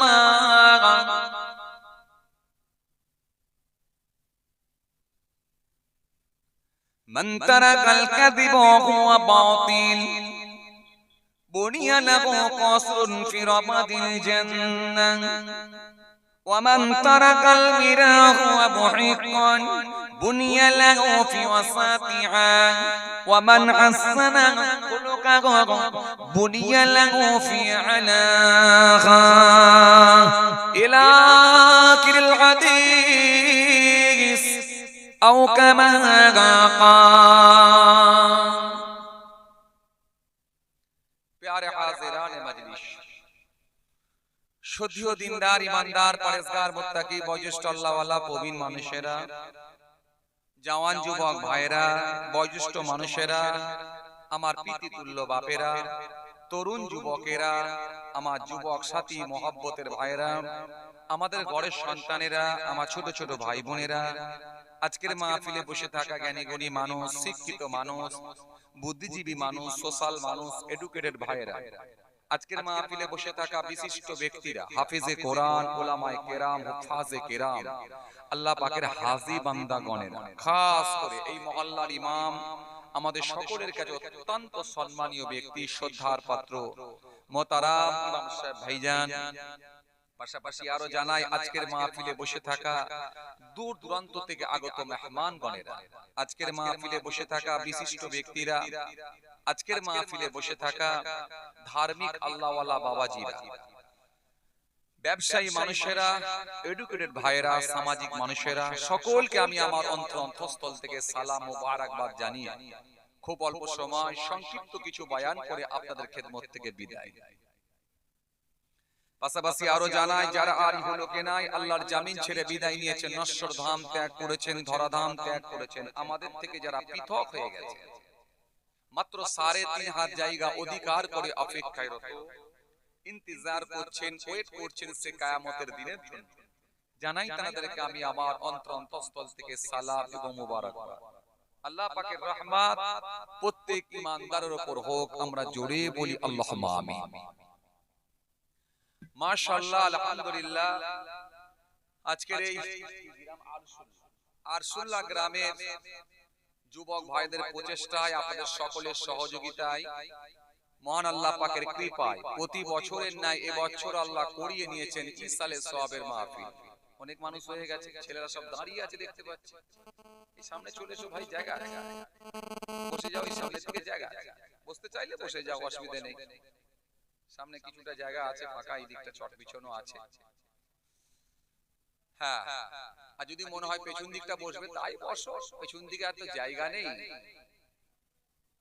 আলহামদুলিল্লাহ মোটামুটি ভর্তি হয়ে গেছে তো এরপরেও যারা আসছেন সামনে একটা ছোট চট আছে এই জায়গাটা একটু খানিকটা খালি আছে বসতে পারেন যাক মাশাআল্লাহ আলহামদুলিল্লাহ আজকের এই আরসুল্লাহ গ্রামের যুবক ভাইদের প্রচেষ্টায় আপনাদের সকলের সহযোগিতায় মহান আল্লাহ পাকের কৃপায় প্রতি বছরের ন্যায় এবছর আল্লাহ করিয়ে নিয়েছেন ইসালে সওয়াবের মাহফিল হয়েছে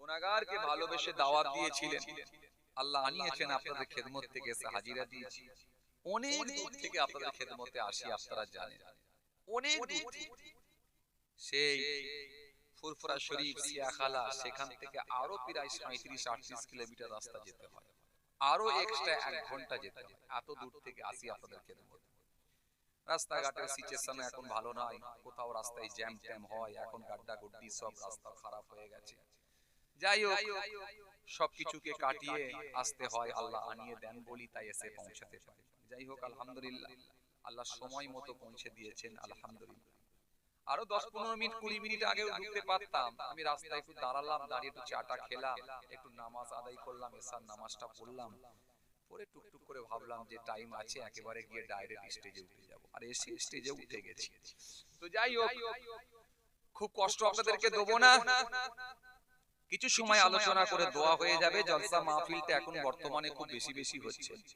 আবার প্রত্যেকের পকেটে পকেটে এখন মোবাইল ফোন অ্যান্ড্রয়েড ফোনের ফোন পৌঁছে গেছে এখন প্রত্যেকের পকেটে পকেটে এখন মোবাইল ফোন পৌঁছে গেছে সবার পকেটে পকেটে এখন ফোন 299 টাকা রিচার্জ করলে আপাতত 28 দিনের জন্য হুজুর পকেটে করে নিয়ে ঘুরে বেড়াচ্ছি আমরা লম্বা হুজুর খাটো হুজুর রোগা হুজুর মোটা হুজুর কালো হুজুর ফর্সা হুজুর সব হুজুর এখন পকেটে কথা ঠিক কিনা বলুন জি যে ছোট বাচ্চাটা খিচুড়ি খেতে পারে সেও ফোন চালাতে পারে কথা বুঝতে পারছেন?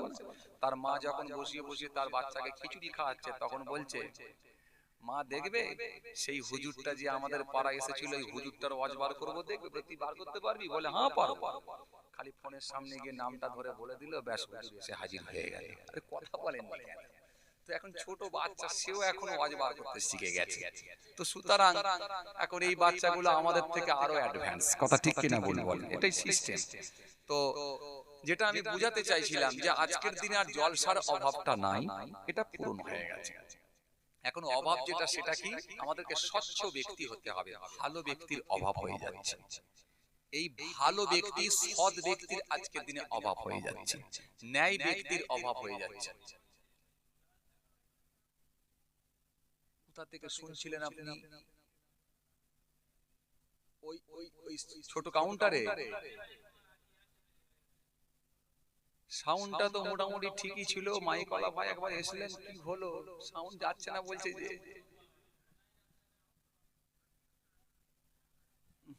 আবার দূরের লোককে শোনাতে হবে। এই তো এরা শুনছে। আচ্ছা যাক, ঠিক আছে, সন্ধ্যার টাইম তো একটু দূরের লোককে শোনাতে চাইছে। এই ঠিক আছে, ঠিক আছে, ঠিক আছে। আমি ওই জন্য মাইকওয়ালা ভাইকে চা খেতে পাঠিয়ে দিয়েছি। আমি জানি এসে ফের ঘুরাবে, আর সেই এসে ঘুরিয়ে দিয়ে একবার গেল। কথা বুঝতে পারছেন না? যাক, ঠিক আছে। তো ভাইরা আমার, ঠিক আছে, এইবার ঠিক আছে, যাক, ঠিক আছে। তো যে কথা বোঝাতে চাইছিলাম,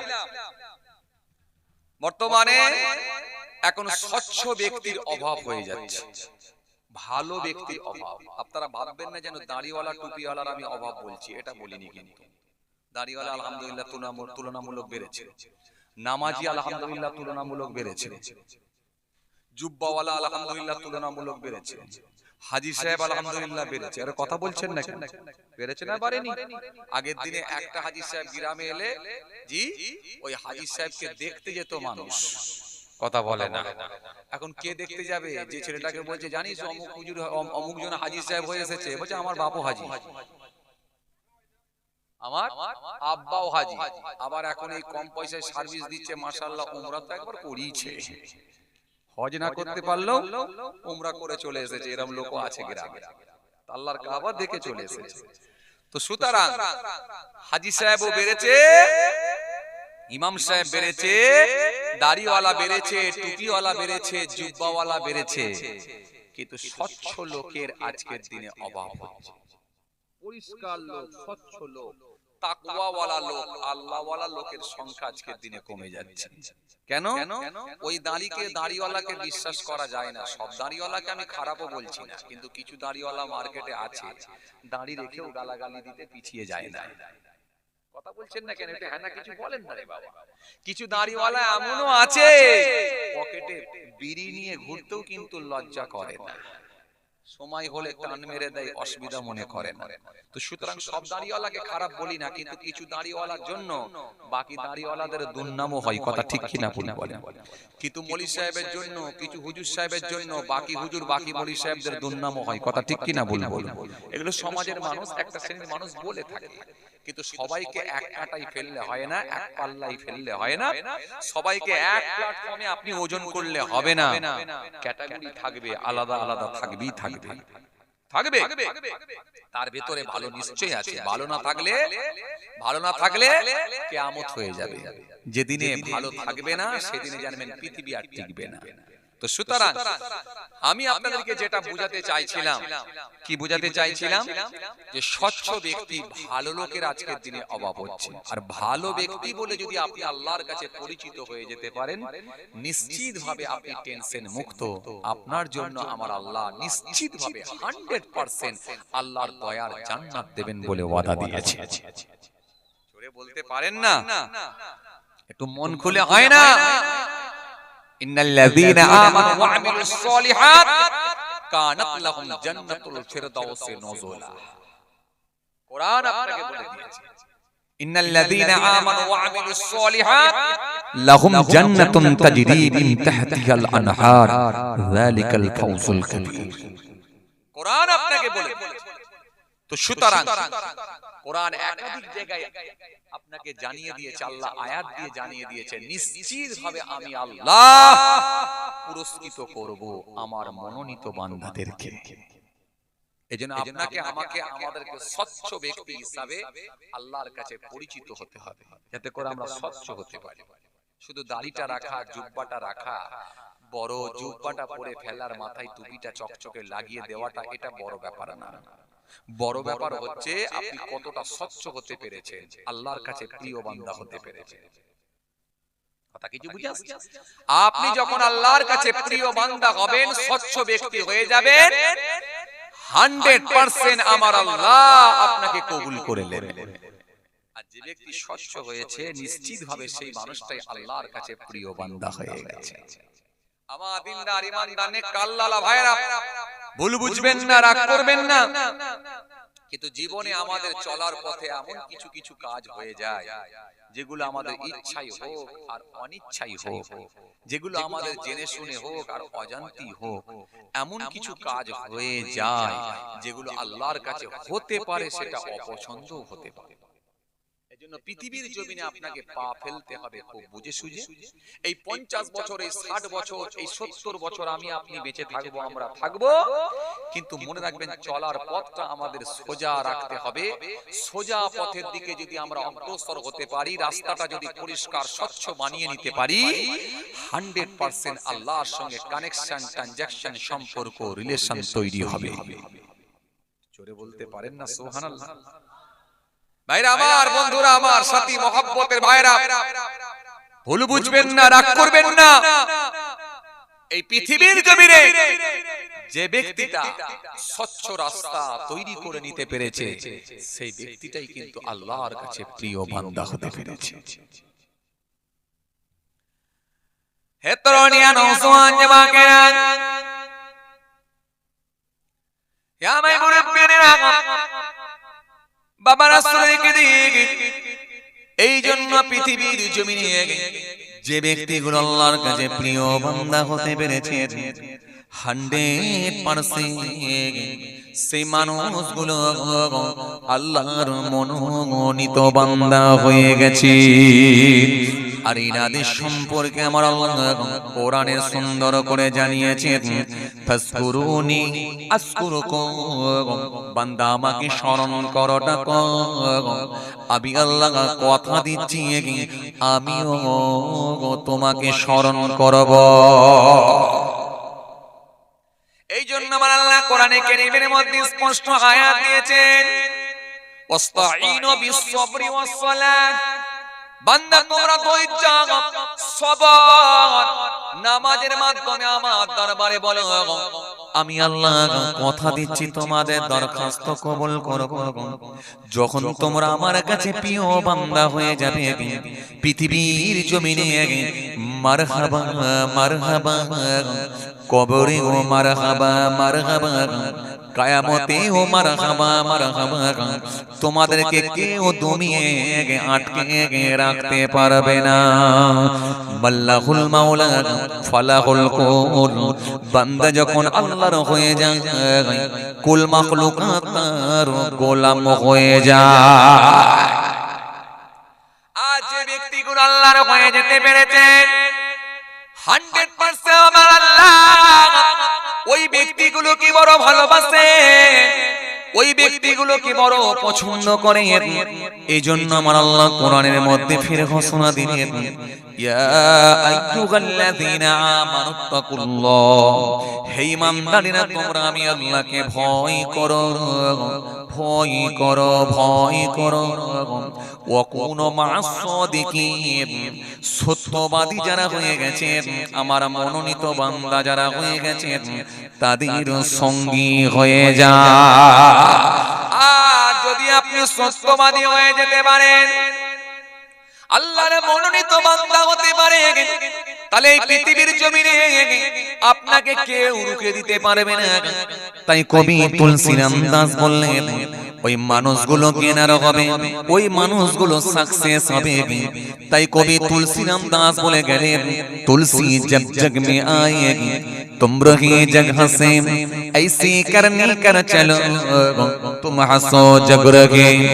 বাংলা কবি বললেন, যখন জন্ম তুমি নিয়েছিলে ভবে, তুমি মাত্র কেঁদেছিলে হেসেছিলে সবে, এমন জীবন হবে করিতে গঠন, মরণে হাসিবে তুমি কাঁদিবে ভবা। তুমি হাসতে হাসতে কবরে চলে যাবে, চাপ নাই।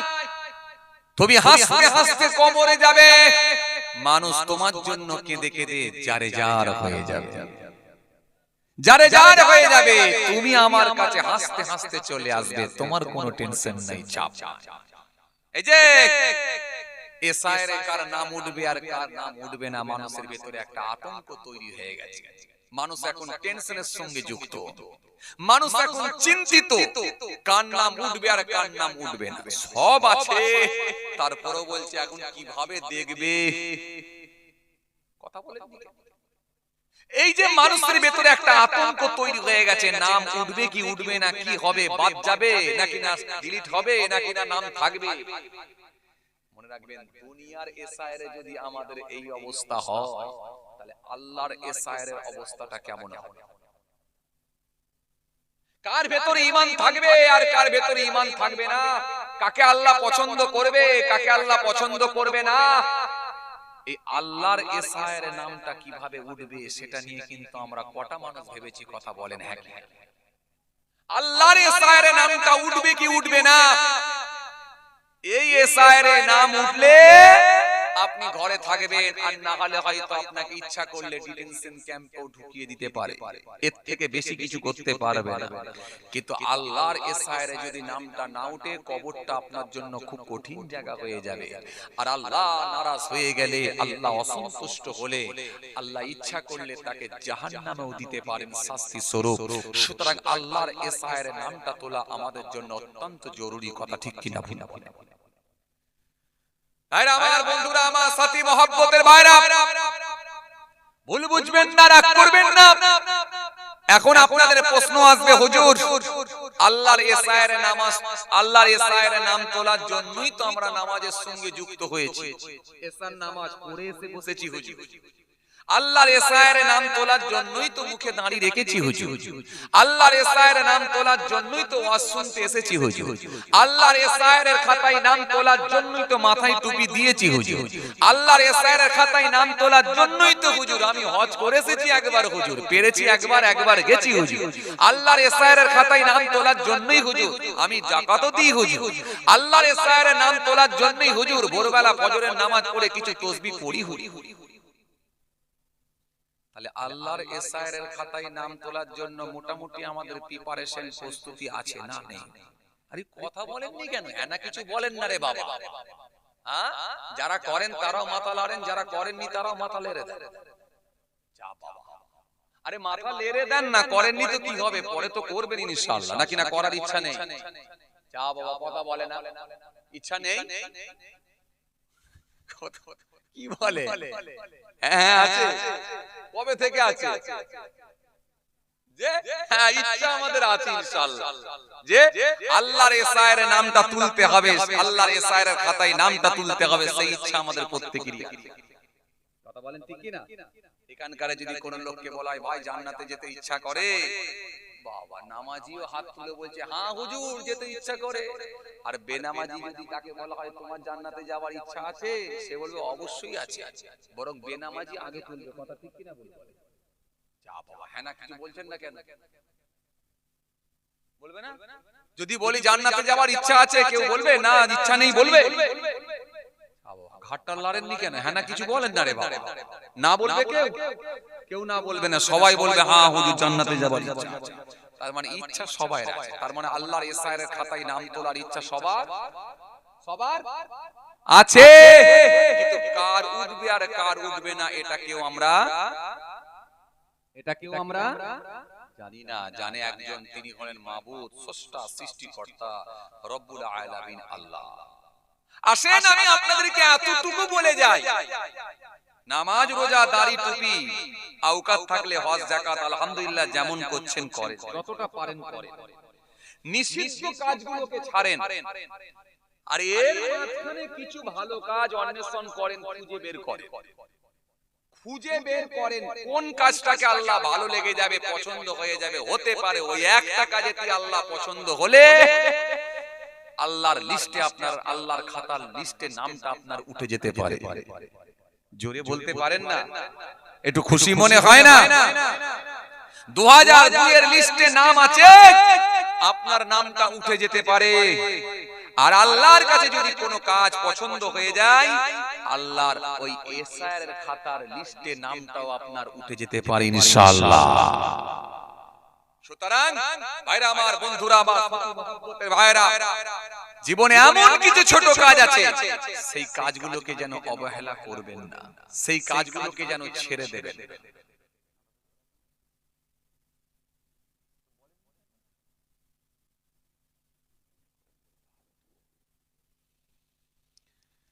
ভাইরা আমার, বন্ধুরা আমার, সাথী মহব্বতের ভাইরা, যে কথা বুঝাতে চাইছিলাম,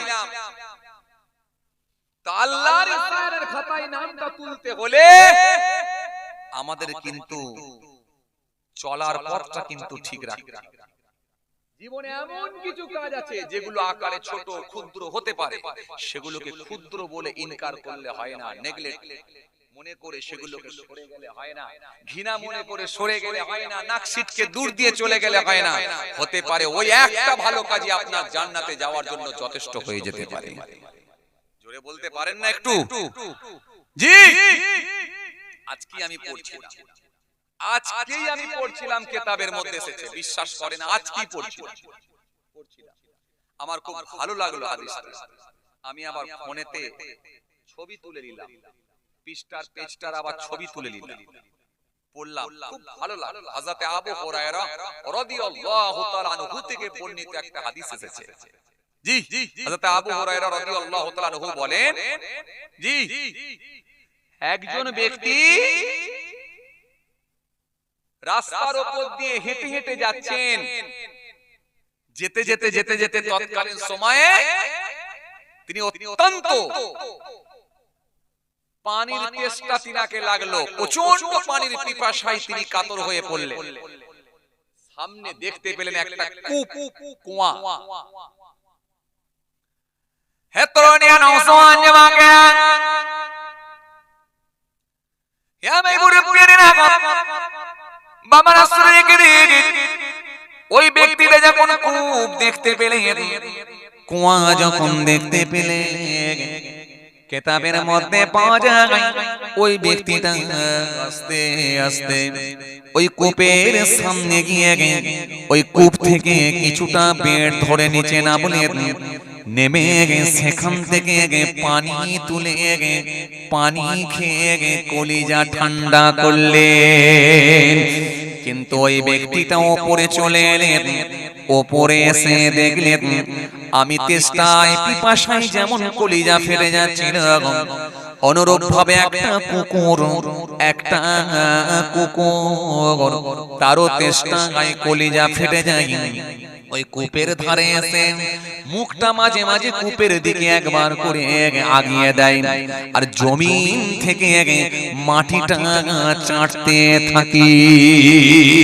ওই ব্যক্তিটা যখন বুঝতে পারলেন নিশ্চিত ভাবে কুকুরটা বড় পিপাসা লেগেছে, বড় তেষ্টা লেগেছে। কিতাবের মধ্যে পাওয়া যায় ওই ব্যক্তিটা থাকতে না পেরে সেই কূপ থেকে একটু নিচে নামলে ওই কূপের মধ্যে খানিকটা নেমে গেলেন। নেমে গিয়ে তিনি পড়েছিলেন মোজা, ওই মোজাটা খুলে ওই মোজাটা নিয়ে ওই মোজার মধ্যে পানি নিয়ে ওপরে চলে এলেন। ওপরে এসে কুকুরটার মুখটা ধরে কুকুরের মুখে কিছুটা পানি দিয়ে দিলেন। পানি দিয়ে আস্তে আস্তে ওই কুকুরটা যখন পানিটা খেয়ে নিল, তার জানটা ঠান্ডা হয়ে গেল। ওই ব্যক্তিটা আস্তে আস্তে চলে গেলেন। কিতাবের মধ্যে পাওয়া যায় এই ছোট্ট ভালো কাজকে আল্লাহ পছন্দ করে। ওই ব্যক্তিটাকে আল্লাহর দয়ার জান্নাত দিয়ে দিলি। আমি আপনাকে কি বলেছিলাম, জীবনে এমন কিছু ছোট ছোট কাজ আসবে, সেই কাজগুলোকে ছেড়ে দেবেন, এই কাজগুলোকে যেন অপছন্দ করবেন, এই কাজগুলোকে যেন ঘৃণা করবেন, এই কাজগুলোকে যেন নেগলেক্ট করবেন না। হতে পারে এই একটা কাজের জন্য আল্লাহর দরবারে আপনি প্রিয় বান্দা হতে পারে এই একটা কাজ যদি আল্লাহর কাছে পছন্দ হয়ে যায়, ওটাই আপনার জান্নাত হয়ে যেতে পারে। আপনি গ্যারান্টি দিতে পারবেন না, কোনো নিশ্চয়তা নাই। আমার নামাজ, আমার দাড়ি, আমার টুপি, আমার জিকির, আমার তাসবিহ যা করেছি জান্নাতে যাব, এই গ্যারান্টি, এই নিশ্চয়তা না। কিন্তু আপনার জীবনে ওই ছোট একটা ভালো কাজ যেটা আল্লাহর কাছে প্রিয় মনে হয়েছে, আল্লাহর কাছে পছন্দ হয়েছে, ওটার জন্যই আপনার জান্নাত হয়ে যেতে পারে। কথা কিছু বুঝে আসছে? আপনি পুকুরে গোসল করতে গেছেন, পুকুরে যখন গোসল করতে গেছেন, হঠাৎ করে দেখছেন পুকুরের ধারে একটা গাছ ছিল, গাছ, ওই গাছ থেকে দেখা যাচ্ছে একটা ডাল পড়ে গেছে, ডাল, ওই ডালটার উপরে দেখা যাচ্ছে বেশ কিছু 25-30টা কি 20-50টা পিঁপড়ে, ছোট ছোট সেই কি বলে কালো পিঁপড়ে, ওই ডালের উপর দিয়ে, পাতার উপর দিয়ে এদিক ওদিক করে ঘুরছে। আপনি দেখতে পেলেন চোখের সামনে, কিন্তু এমন একটা জায়গায় পড়েছে ওই ডালটা আবার আস্তে আস্তে কেনারায় ধারে আসবে কিনা তার কোনো নিশ্চয়তা নাই। কিন্তু না জানি কেউ হয়তো বুঝে উঠতে না পেরে ওই পুকুরে গিয়ে একটু ঝাপড়ি ঝুপড়ি করে গোসল টোসল করতে গিয়ে, সাঁতার দিতে গিয়ে হতে পারে ওই পাতাটা উল্টে যেতে পারে, ডালটা পানির নিচে চলে যেতে পারে বা পানিতে ডুবে যেতে পারে, যে কটা পিঁপড়ে ছিল মরে যেতে পারে। চোখে পড়ে গেল, আপনি কাউকে কিছু বলেননি, কিন্তু আমার এই ওয়াজটা শোনার পরে আপনার মনের ভেতরে এটা গেঁথে গিয়েছিল, মনে পড়ে গেল হুজুরের মুখে শুনেছি প্রাণীর উপরে দয়া করতে হয়, এটাও কিন্তু ইসলাম শিখিয়েছে।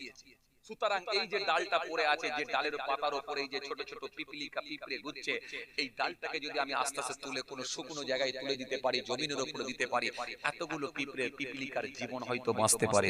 এই মনে করে যখন তুলে দেবেন, কাউকে কিছু বলার দরকার নাই, আপনি খালি একটুখানি গিয়ে কষ্ট করে ডালটাকে ধরে উপরে তুলে দিলেন, আমার মালিক যদি রাজি হয়ে যায়, খুশি হয়ে যায়, এটা একটা নাজাতের ওসিলা হয়ে যেতে পারে। সুবহানাল্লাহ বলতে পারে? হতে পারে কোন ভালো কাজকে আল্লাহ পছন্দ করবে সেটা একমাত্র আল্লাহই জানে, দুনিয়ার কোনো মানুষ জানে না, দুনিয়ার কোনো মানুষ জানে না। আর কাকে আমার আল্লাহ গ্রেফতার করবেন, আল্লাহর কাঠগড়ায় আটকে দেবেন, সেটা একমাত্র আল্লাহই জানেন, দুনিয়ার কোনো মানুষ জানে না। ভাইরা আমার, বন্ধুরা আমার, সাথী মহব্বতের ভাইরা, ভুল বুঝবেন না, রাগ করবেন না।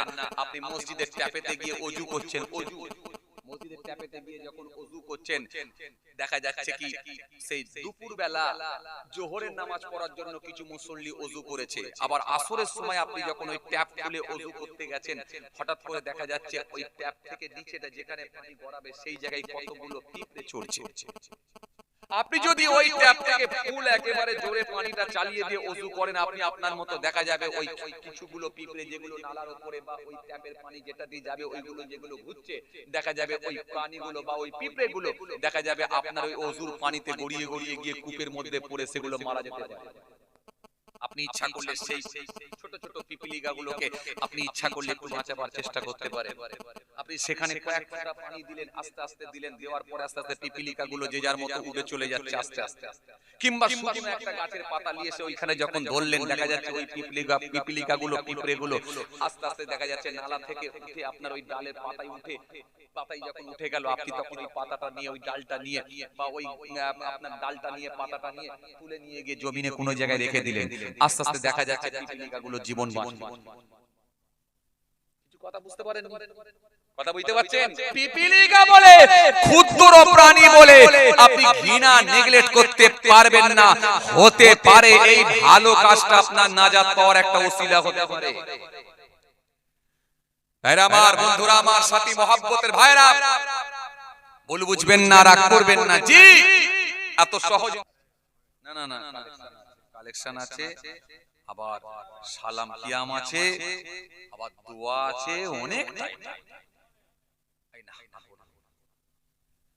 আবার আল্লাহ নিয়ে কোন সময় আলোচনা হবে ইনশাআল্লাহ। সকলে আমার জন্য দোয়া করুন, আমি আপনাদের জন্য দোয়া রাখি। বলতে বলতে অনেক টাইম হয়ে যাবে, কথা বুঝতে পারছেন? হ্যাঁ, আবার আল্লাহ করলে ফের ইনশাআল্লাহ আলোচনা হবে। আসেন ছোট্ট করে দাঁড়িয়ে সালাম করব, বিদায় নেব। ইয়া নবী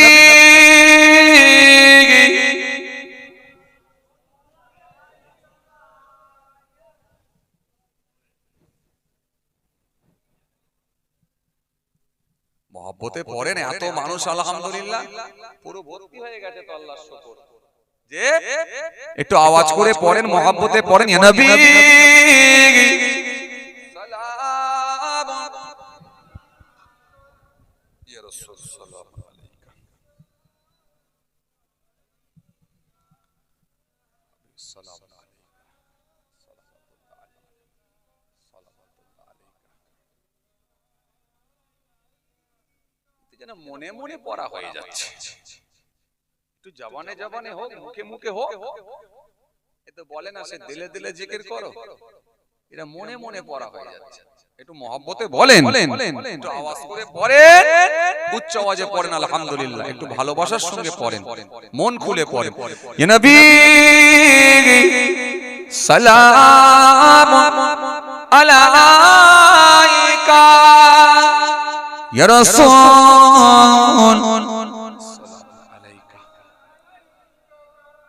ইয়া হাবিব সালাম আলাইকা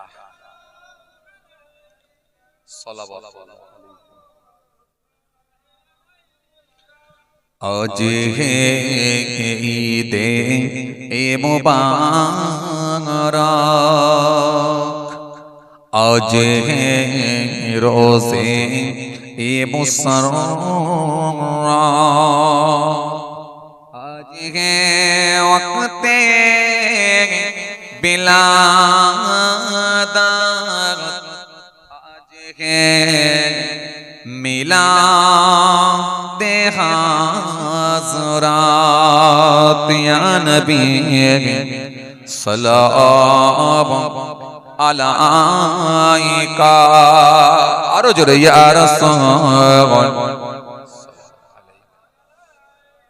ইয়া হাবিব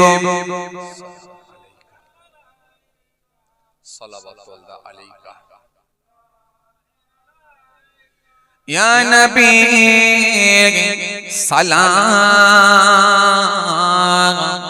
লো আমার, ইয়া রাসূল সালাম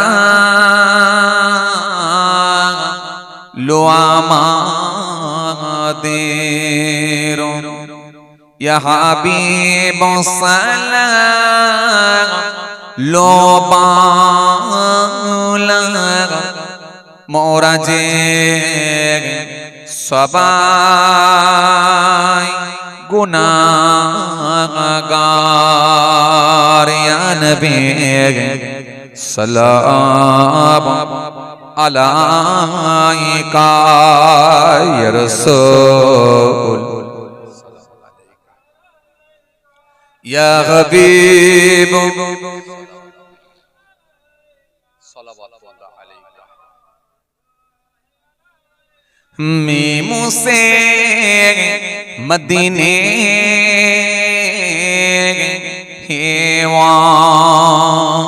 वाले हे से हसमी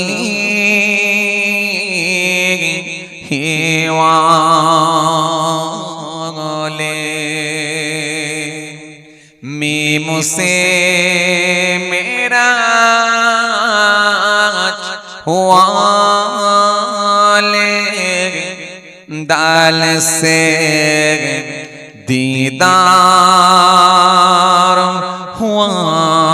वाले या नबी सलाम अलाइका आरो जोरे या रसूल सलाम अलाइका या हबीब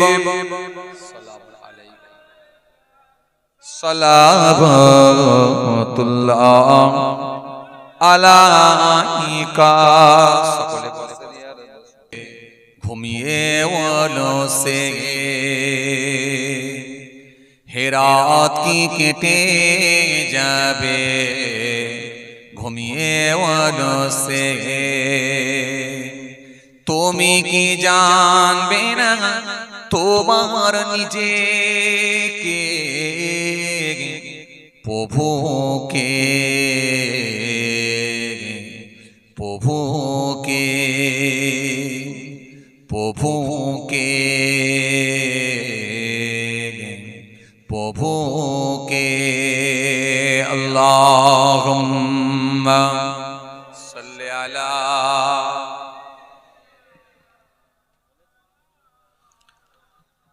ওয়া আলা আলি